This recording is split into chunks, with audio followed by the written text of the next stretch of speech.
আপনি না করবেন না বাবা, আপনার উপর ভরসা করেই আমি আছি। এ অনেক ভয়ঙ্কর কাজ। যতই ভয়ঙ্কর হোক, প্রয়োজনেও মরে যাক, তবু আমার এই কাজটা করুন।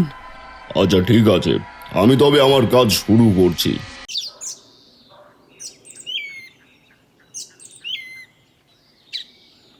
রিয়া, এই রিয়া, কি রে, তোর কথা কানে যায় না? তোকে কতবার বললাম তুই তোর কাকির কাছ থেকে সবজিগুলো নিয়ে আয়। এই যা, আমি একদম ভুলে গেছি মা। এক্ষুনি যাচ্ছি, গিয়ে নিয়ে আসছি। তাড়াতাড়ি যা, নয়তো আজ তোর খবর আছে, আর নয়তো আর না খাইয়ে রাখবো তোদের। বকো না মা, যাচ্ছি তো। ও মা, আমি যে তোমায় বলেছিলাম আমার একটা পুতুল কিনে দাও, কই দিলে না তো? এই, তোর এখনো পুতুল খেলার বয়স আছে? বড় হয়েছিস না? এখন এসব বাদ দিয়ে যা মা, যা যা বলছি তা নিয়ে আয় দেখি। যাচ্ছি তো।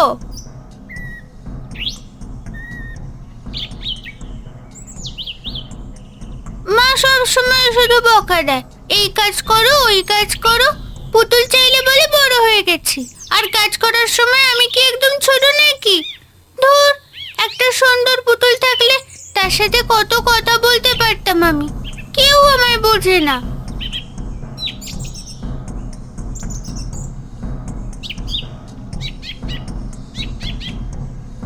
আরে, এটা তো একটা পুতুল, ঠিক যেমনটা আমি চেয়েছিলাম।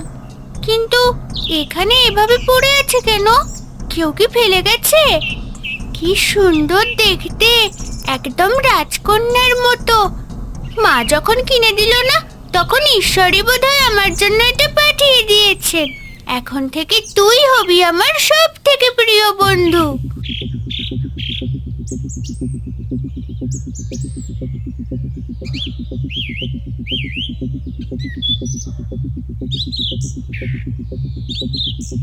কি রে রিয়া, এই পুতুলগুলো কোথায় পেলি? আর তোকে যে বলেছি সবজি নিয়ে আসতে, সেগুলো কই? সে কথা তোমায় বলতে হবে নাকি? কোথা থেকে পেয়েছি আমি এই পুতুল? এ কি, তুই এমন আচরণ করছিস কেন? রিয়া আর কোনো কথা না বলে রক্তবর্ণ চোখ নিয়ে ঘরে চলে যায়।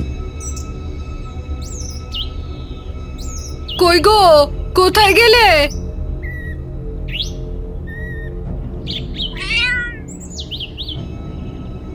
হ্যাঁ মিনতি, তুমি এসেছো? হ্যাঁ বলো, কি হয়েছে? আরে তোমার মেয়েকে না পাঠাবে বললে সবজির জন্য, তা তো গেলই না, তাই আমি নিয়ে এলাম। কিন্তু কথা হলো, তুমি এমন চিন্তিত কি নিয়ে? কই, কই না তো। আরে দিদি, সত্যি করে বলো দেখি কি হয়েছে তোমার? তুমি এভাবে ঘামছো কেন? দিদি, কি হলো বলো। আমার মেয়েটার কি হয়েছে কিছুই বুঝে উঠতে পারছি না মিনতি। মেয়েটাকে সকালে পাঠিয়েছিলাম তোমার থেকে সবজি নিয়ে আসতে, মেয়েটা গেল ঠিকই, কিন্তু সবজি না নিয়ে ফেরত চলে এলো। এরপর থেকে মেয়েটা কেমন যেন অদ্ভুত আচরণ করছে, চোখ লাল হয়ে আছে। সে কি দিদি, হঠাৎ এমন আচরণ করছে কেন? চলো তো দেখি। ঘরের দরজায় দাঁড়িয়ে রিয়ার দিকে তাকাতেই আঁতকে উঠল দুজনে। তারা দেখল রিয়া সেই পুতুলটা বুকে জড়িয়ে ধরে আছে, আর গলা দিয়ে কেমন অদ্ভুত আওয়াজ বের হচ্ছে। তার সাথে চোখ দুটো পুরো রক্তবর্ণ হয়ে আছে। মিনতি আর দীপিকা দুজনেই ভয়ে ভয়ে ঘরের ভেতর গেল। রিয়া, মা কি হয়েছে তোর? এই রিয়া, রিয়া, কথা বল, বল, এই পুতুলটা কোথায় পেয়েছিস? পুতুলের কথা জিজ্ঞেস করতেই রিয়া প্রচণ্ড রেগে যায় আর সজোরে লাথি মারে মিনতির বুকে। মিনতিও ছিটকে গিয়ে পড়ে যায়। কি, এ তো সাধারণ কোনো মেয়ে নয়, নিশ্চিত এর ভেতর কোনো প্রেতাত্মা ভর করেছে। ছি ছি ছি ছি, এসব কি বলছো? না না, এমন কিচ্ছু না। হে রিয়া, কি হয়েছে? কি হয়েছেটা কি তোর? তুই এমন অদ্ভুত আচরণ করছিস কেন? কি রে, কি হলো? কথা বলছিস না কেন? বল বল, কি হয়েছে তোর? সে কথা তোকে বলতে হবে? যা আমার চোখের সামনে থেকে, যা। আমায় একা থাকতে দে, খবরদার আমায় কেউ বিরক্ত করতে আসবি না, না হয় তোর কপালে দুঃখ থাকবে।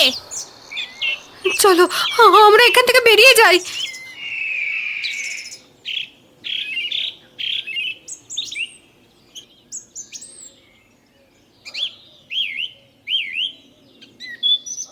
কি গো, এভাবে তড়িঘড়ি করে বাড়িতে ডাকলে কেন? কি হয়েছে কি? এদিকে আমার কত কাজ পড়ে আছে। সর্বনাশ হয়ে গেছে গো, জানি না মেয়েটার কি হয়েছে, কেমন অদ্ভুত আচরণ করছে ও। মানে কি হয়েছে খুলে বলো তো। দীপিকা রিয়ার ব্যাপারে মোহনকে শুরু থেকে সমস্ত ঘটনা খুলে বলে। সেসব শুনে মোহন ও রিয়ার ঘরে গেল। মোহন রিয়ার ঘরে গিয়ে দেখে রিয়া বিছানার একটা কোণায় গুটিসুটি হয়ে পুতুলটা নিয়ে বসে আছে। মোহন যখন রিয়ার দিকে এগোতে যায়, রিয়া তখন মোহনের দিকে তাকিয়ে জাতা মুখের ভাষা করে গালি দিতে থাকে। খবরদার, খবরদার, আমার দিকে এগোবি না, এগোলে ভালো হবে না। যা, যা বলছি আমার এখান থেকে, যা। বাইরে চলে আসো, ওর কাছে যেও না।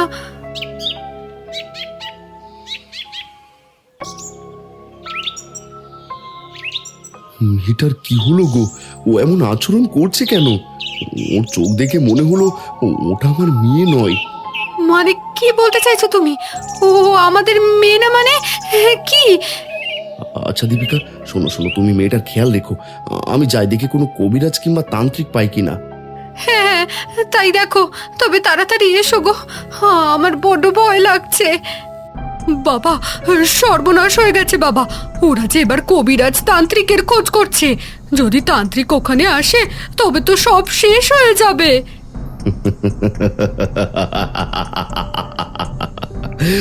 আমার কালো জাদু এতটাও দুর্বল নয় যে সে আমার কালো জাদু ভাঙবে। ওরা কেউ কিছু করতে পারবে না যতক্ষণ না ওই পুতুলটাকে শেষ করা হবে। আর কেউ জানতেও পারবে না যে যা হচ্ছে সব ওই পুতুলের জন্য। আমি যে জাদু করেছি তা আমি ভাঙতে পারবো না। এর পরিণাম হলো মৃত্যু।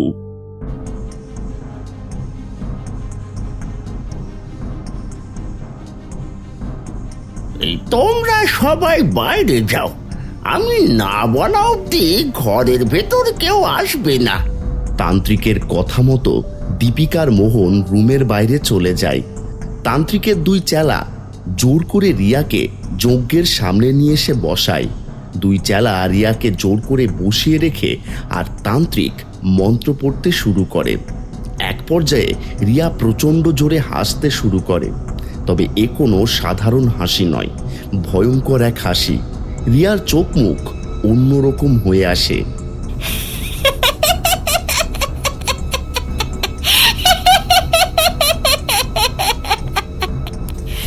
আমায় তাড়াবি বলে এসব করছিস?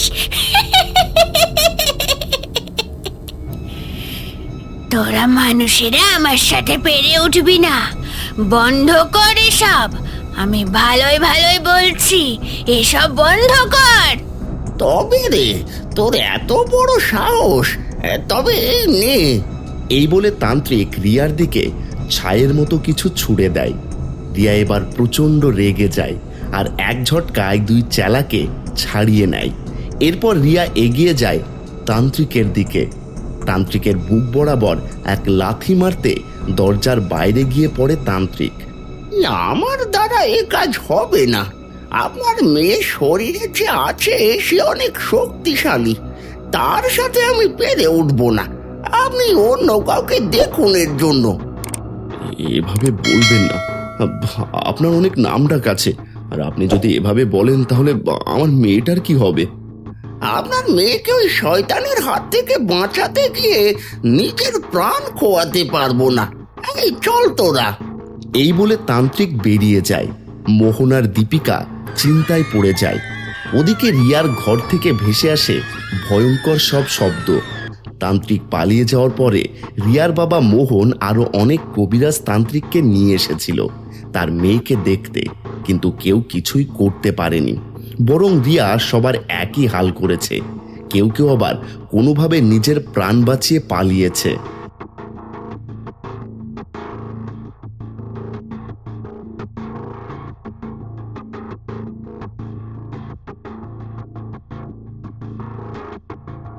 কত কবিরাজ তান্ত্রিক তো দেখালে দিদি, মেয়েটা তো কিছুই হলো না। মনে হয় রিয়াকে কোনোভাবেই সুস্থ করা যাবে না। জানি না গো, সেদিনের পর থেকে মেয়েটা একটা দানাও মুখে তোলেনি। আমার এত সুন্দর ফুলের মতো মেয়েটা কঙ্কাল হয়ে যাচ্ছে চোখের সামনে। ওর সুস্থ হওয়ার মায়া ত্যাগ করাই ভালো, অযথা এত পয়সা নষ্ট করে কি লাভ। থামো মিনতি, মেয়ে আমার, ওর ভালোর জন্য সব করতে পারি। আমার একমাত্র মেয়ে, এই সহায় সম্পত্তি সবকিছুই ওর, আর তুমি এসব কথা বলছো? তোমার সাথে পরে কথা বলবো মিনতি, এখন মাথা ঠিক নেই, তুমি যাও।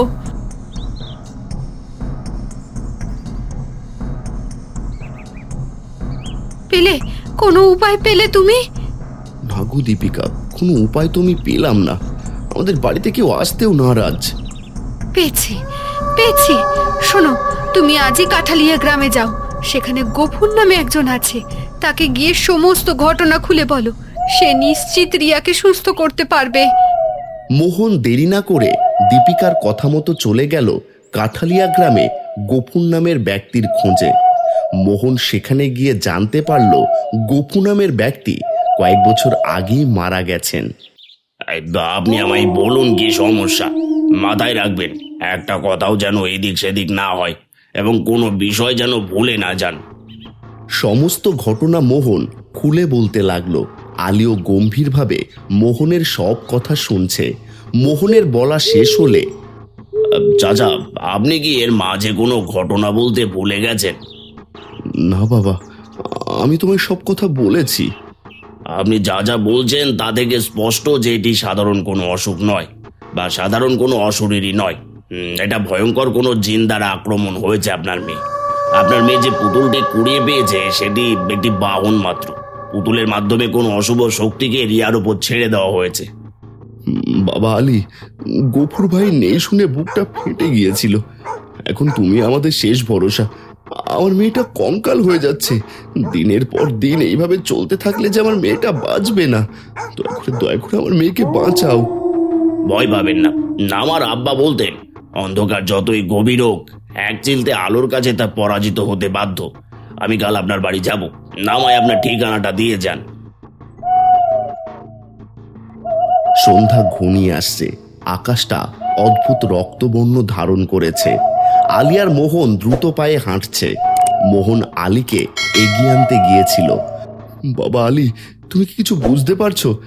বাতাসটা কেমন ভারী হয়ে আসছে, মনে হচ্ছে চারপাশ থেকে কেউ আমাদের দিকে তাকিয়ে আছে। চাচা, ভয় পাবেন না। শয়তান যখন বুঝতে পারে তার আস্তানায় আঘাত আসতে চলেছে, তখন সে প্রকৃতিকে ব্যবহার করে ভয় দেখাতে চায়। আপনার মেয়ে রিয়া এখন আর একা নেই। ওর শরীরের ভেতর সেই অন্ধকার শক্তি বাসা বেঁধেছে, যা হাজার বছর ধরে মানুষের রক্ত আর কান্নার অপেক্ষায় আছে। আমার মেয়েটাকে যেভাবে হোক বাঁচাও বাবা। আগে তাকে দেখতে দিন আমায়।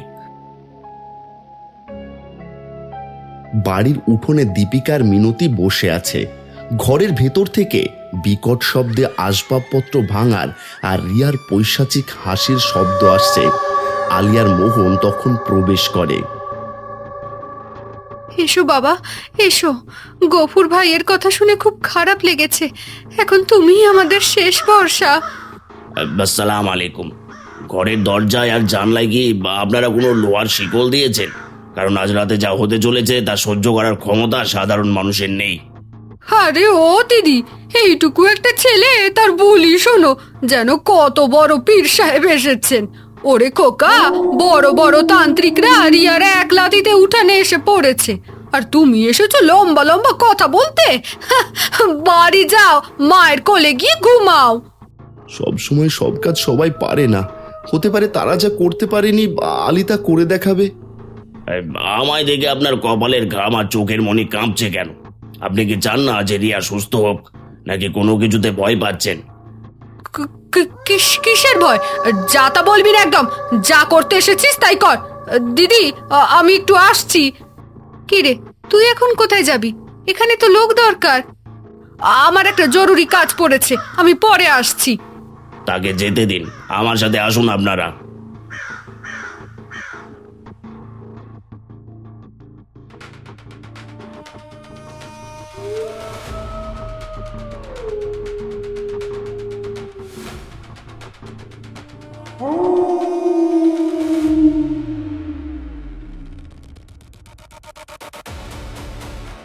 আমার মনে হয় ওই ছেলে সব জানে, আমাদেরকে তাকিয়ে সেভাবেই কথা বলছিল। ও গোপুরের ছেলে। বহু বছর আগে গোপুর আমার জাদু নষ্ট করেছিল, আর আজ এই ছেলে। এই জাদু যদিও কোনোভাবে ভেঙে যায় তবে আমাদের যে মৃত্যু নিশ্চিত। না না না না, এ হতে পারে না। আমি মরতে চাই না, আমি কিছুতেই মরতে চাই না। তুই ফিরে যা, কোনোভাবে কিছু করতে পারিস কিনা দেখ। আলী রিয়ার ঘরের দরজায় ঢোকা মাত্রই দরজা সজোরে বন্ধ হয়ে যায়। ঘরের ভেতরে ঘুটঘুটে অন্ধকার। হঠাৎ এক কোণে রিয়াকে দেখা যায়। সে খাটের ওপর উল্টো হয়ে মাকড়সার মতো ঝুলে আছে। তার মুখ দিয়ে কালো লালা ঝরছে, আর কোল আঁকড়ে ধরে আছে সেই বীভৎস পুতুলটি। আলি, গফুরের রক্ত তোর শরীরে বইছে বলে কি ভেবেছিস তুই বেঁচে যাবি? তোর বাপ আমাকে 20 বছর আগে একবার এই জ্বালা দিয়েছিল। এখন তো গফুর নেই। তুই কি ভেবেছিস তুই আমার সাথে পেরে উঠবি? আজ আমি এই মেয়ের হাড় দিয়ে তোর কবর খুঁড়বো।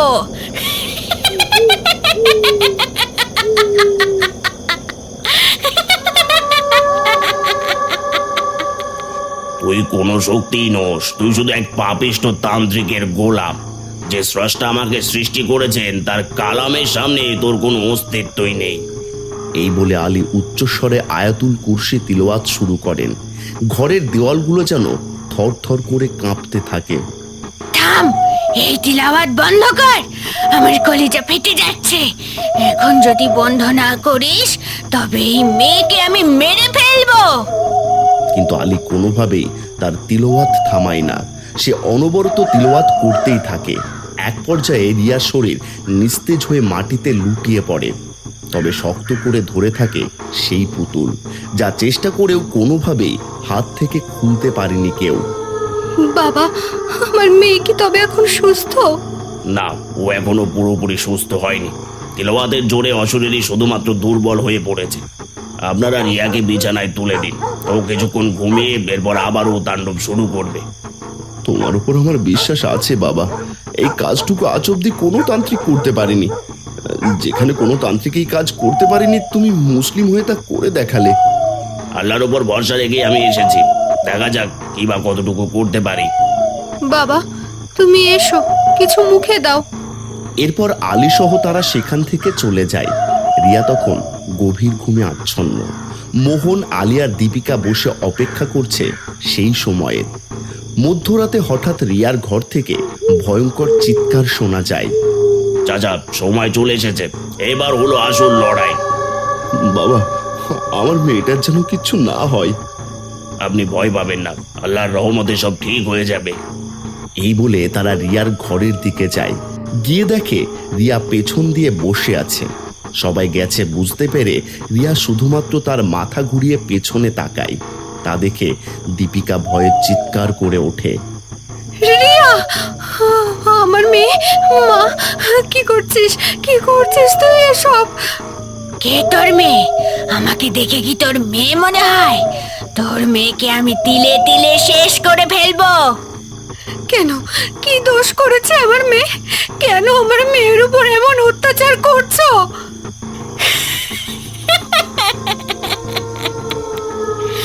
তোর বোনই তো আমায় এখানে এনেছে। তোদের সব জমি তার করে নিতে সে আমায় এনেছে। কি? হ্যাঁ, এত বড় সাহস! কোনোভাবে আমার মেয়েটা সুস্থ লোক আমি নিজ হাতে খুন করব। নিজের বোন হয়ে আমার সাথে এমনটা করতে পারলো? এর মাঝেই আলী তার রুকাইয়া করা শুরু করলো। তখন পুতুলটির চোখ থেকে টপ টপ করে তাজা রক্ত পড়তে শুরু করে। ঘরের মেঝেতে থাকা জলচৌকি আর হাঁড়ি পাতিলগুলো আলীর দিকে তীরের মতো ধেয়ে আসে। আলী সেসব থেকে নিজেকে বাঁচিয়ে নেয়। রিয়ার শরীরে থাকা সেই অশরীরী অকথ্য ভাষায় গালাগাল করতে থাকে। তবুও আলী থামে না। তখনই হঠাৎ বাইরে উঠোনে মিনতি চিৎকার করে মাটিতে পড়ে যায়। তার শরীর ধনুকের মতো বেঁকে গেছে। তার মুখ দিয়ে কালো ধোঁয়া বের হচ্ছে। আমাকে বাঁচাও দিদি, সব বন্ধ করতে বলো।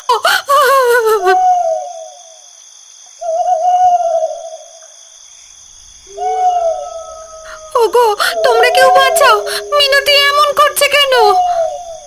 মিনতি, তুই এত বড় বিশ্বাসঘাতক, আমাদের অন্যে মানুষ হয়ে আমাদের মেয়ের এই সর্বনাশ করলি। আর যদি রিয়ার কিছু হয় তোকে আমি জ্যান্ত মাটিতে পুঁতে ফেলবো। আর ওদিকে ঘরের ভেতর আলী পুতুলটির ওপর হাত রাখেন, আর পুতুলটি প্রচন্ড উত্তাপে লাল হয়ে ওঠে। ওরে অভিশপ্ত শয়তান, তোর তান্ত্রিকের জাদু আজ ধুলোয় মিশবে। এই বলে আলী পকেট থেকে কিছু দম করা লবণ ছিটিয়ে দেন পুতুলটির ওপর। সাথে সাথে পুতুলটি থেকে নীল আগুন জ্বলে ওঠে। বিসমিল্লাহি আল্লাহু আকবার। এক বিকট শব্দে পুতুলটি ফেটে যায়। রিয়া একটা অমানসিক চিৎকার দিয়ে খাটের ওপর থেকে ছিটকে আলীর পায়ের কাছে পড়ে যায়। তার শরীর থেকে কালো ধোঁয়া বের হয়ে জানলার কাঁচ ভেঙে বেরিয়ে যায়।